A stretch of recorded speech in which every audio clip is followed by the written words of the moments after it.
ating taga-subaybay, ito pong panukalang batas na inihain muli.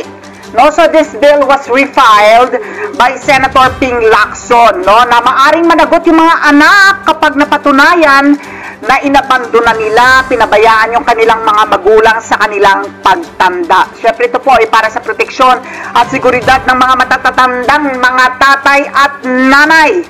Parents Welfare Act of 2025. Kaya ang layunin nga nito para masiguro na hindi po mapapabayaan yung mga magulang sa kanilang pagtanda. At merong punitive, no? May parusa.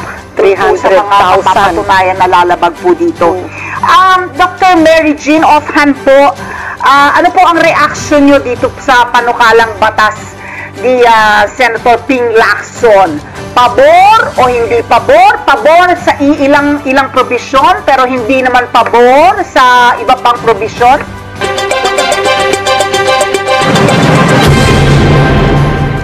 Maganda ng inyong binibigay option sa akin. Kung baga, outright yes or no, kung hindi binibigyan nito ako ng paraan upang ma-explain natin yung pananaw natin sa batas na o sa bill na ito. Unahin ko lang po kami sa komisyon, anything that will benefit our senior citizens, we welcome that.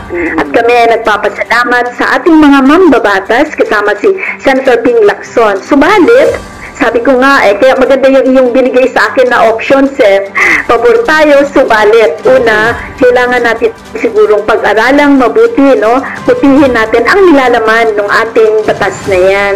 Kung titingnan kasi natin, nasa konstitusyon naman na natin yan na kailangang alagaan ng ating mga kamag-anak, kapamilya, ang nakatatanda.